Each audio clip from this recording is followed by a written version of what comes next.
안녕하세요. 구인 아침마입니다. 이전 영상에서 제가 무직자, 그러니까 채무통합을 할 수 있는 자격, 조건에 대해서 안내를 해드렸죠. 그러니까 뭐 4대 보험 적용되는 직장인은 물론이고, 무직자라고 하더라도 본인 소유의 아파트가 있다면 아파트 담보 설정 없이 신용대출로 대출받아서 기존에 이용하는 카드론이나 현금서비스 이런 것들을 통합을 할 수 있고, 또한 무직자의 무직자라도 본인 소유의 자동차가 있다면 그 자동차를 담보로 해서 대출받아 가지고 기존에 이용하는 중금리 또는 고금리 채무를 상환할 수 있는 그런 방법에 대해서 안내를 해드렸죠.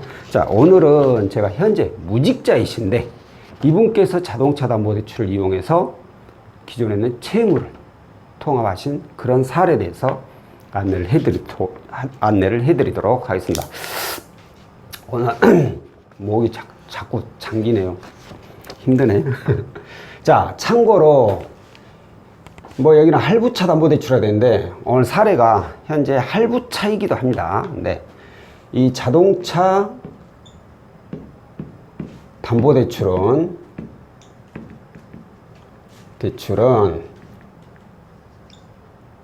본인 소유의 자동차에 한합니다. 저번에 어떤 분이 전화하셔가지고 배우자 명의의 차가 있는데 대출 안 되냐고. 그럼 배우자분께서 연락을 주셔서 조율을 해야 된다. 아니, 배우자니까 내가 뭐 소리 다 주겠다. 자, 한마디 했죠. 그럼 역으로 생각해서 배우자분이 고객님 소리 챙겨가지고 고객님 앞으로 대출 받으면 좋겠습니까? 그랬더니 그러네요. 하시더라고. 절대 그러기라. 부부라고 하더라도 그럴 일 없어. 부부가 그 어떤 관계여도 내가 채무자가 되지 다른 사람이 채무자가 되면서 내가 대출을 대신 받는다? 그런 일은 있을 수가 없습니다.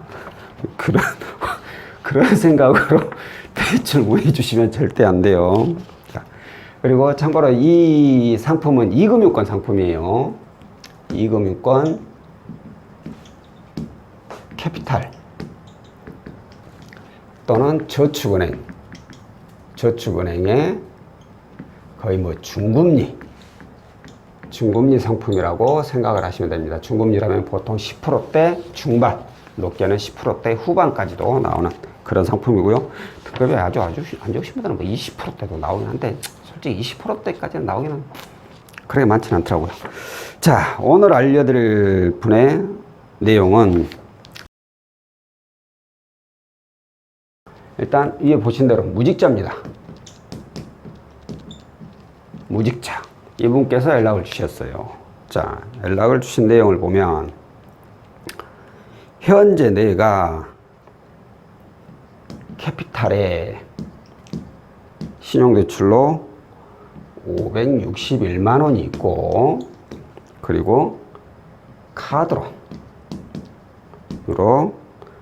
1,449만 원이 있고, 또 다른 카드론으로 328만 원이 있고, 그리고 현금 서비스 3건에 550만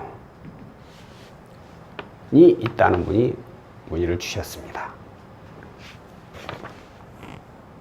무직자라고 써.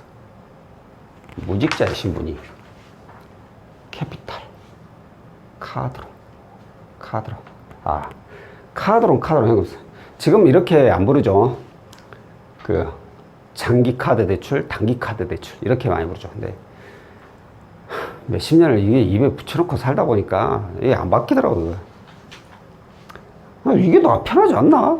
장기 카드 대출, 단기 카드 대출을 차라리 카드론 현금 습수 이게 편한 것 같아요. 좌우간 무직자이면서 부채가 장난이 아닙니다. 가지고 있는 대출이 이거 얼마예요? 한번 볼까요? 10, 8, 7, 11, 13, 18 맞나? 왜 계속 18이야?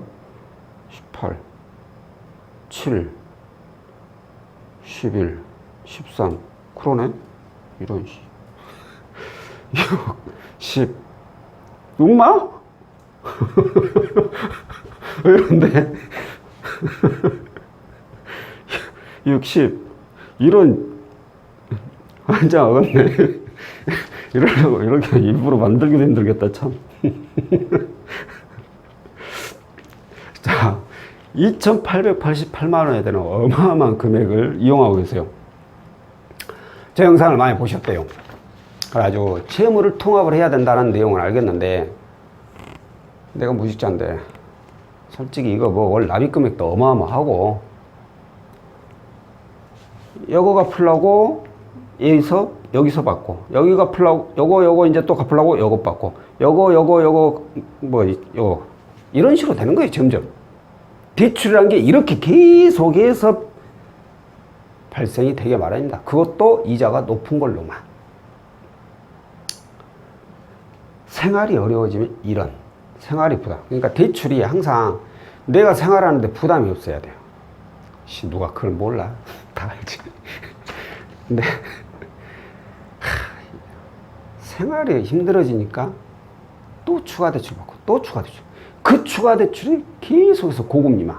근데 당장 힘드니까 급한 불 꺼야 되고, 그래야 되니까 일단 대출 된다는 것 자체가 고마운 일이라 생각하고 그냥 받는 거죠. 이번 달에는 2개만 메꿨어야 되는데 이제 다음 달부터는 하나 더 받았으니까 또 메꿔야 돼. 그러니까 생활이 이제 또 힘들어져. 그러니까 또 받는 거예요. 이렇게 늘어나는 거예요. 그래서 제가 항상 대출이 늘어나면 어떻게 해서든 채무를 통합을 해야 될 방법을 찾아보라는 거예요. 통합을 하지 않으면 계속 꾸준히 대출은 늘어나게 될 수밖에 없어요. 여기서 돈이 뚝 떨어지지 않는 이상은. 근데 이분은 여기다가 무직자예요. 무직자지만 이렇게까지 대출 이용한다는 것은 곧 자격은 증명이 무직자로 되겠지만 분류는 소득은 어디선가 발생이 될 수도 있다는 얘기죠. 자, 그런데 문제는 이거죠. 금융사가 보이지 않는 재직이나 소득 인정해 줍니까? 그런 거 없죠. 그냥 재직, 소득, 서류가 확실히 증명 안 되면 그냥 무직자로 취급이 돼버리는 거예요. 무직자한테 대출이 되겠습니까? 특히나 캐피탈, 카드론, 현금 서비스가 3건 3건이면 돌려막기죠. 그냥 총부채 2,888 해줄게. 없는 거 해줄게. 근데 이분께서 다행이라고 하기에는 그죠, 신차할부가 있어요. 아까 신차할부로 은행에 현재 얼마가 남았었냐면 2,200이 남아있어요. 무직자인데 어떻게 은행에서 신차할부를 이용을 했지? 안 되죠, 절대. 무직자는 은행 그 할부를, 마이크라든가 뭐 그런 거 있죠. 은행 그 할부 상품 이용 못 합니다. 재직, 소득, 신용, 부채 이런 것들이 다 확실해야 돼요. 그렇다는 얘기는 곧 이분은 직장에 다닐 때 차를 구입했다는 얘기가 되죠. 어떻게 보면 이 대출도 직장을 다녔기 때문에 발생이 됐고 지금까지 꾸역꾸역 메꿔왔지만 이제 한계에 다다른 거죠. 이걸 채무를 통합하고 싶다는 거예요. 무직자가 채무 통합할 수 있는 방법은 본인 소유의 아파트가 있다면 그 아파트론이라는 신용대출 상품을 해서 설정 없이 신용대출이라는 상품을 이용해가지고 그걸 받아서 이걸 상환을 하는 방법이 하나 있고, 아파트가 없고 본인 소유의 자동차가 있는 분이라면 이 차량을 담보로 해서 대출을 받아서 이걸 상환하는 방법이 있고, 이것마저도 없다면 솔직히 답이 없어요. 비빌 언덕이 있다면 한번 비벼보세요. 가족이라든가 뭐 누구라든가. 그렇지 않으면 메꿔 나가시거나 아니면 뻥 하고 터트리는 방법 외에는 아니지. 직장 다니면 되지. 직장 하루빨리 무직자를 벗어나서 4대 보험이 적용되는 직장에 다니면 최소한 3개월 정도만 어떻게 해서든 버티고 되면 어떻게든 전체는 아니더라도 일부라도 이제 저금리로 대안을 해가지고 월 납입 금액을 줄이면서 점점 더 이제 저금리로 대안을 해 나가는 그런 방식으로 가야 되는데, 현재로서는 그게 안 되죠. 그건 나중에 살아있을 때 얘기고 지금이 문제인데 지금 당장 죽게 생겼는데. 자, 이전 영상에서 말씀드렸구나. 은행에서 신차할부를 이용하시는 분들은 대부분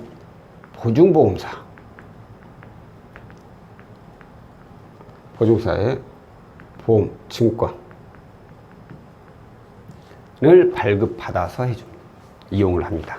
그러다 보니까 설정이 없어요. 차에. 설정이 없다는 것은 곧 무슨 의미냐? 이 차 시세만큼 자동차 담보대출을 이용할 수 있다라는 얘기가 돼요.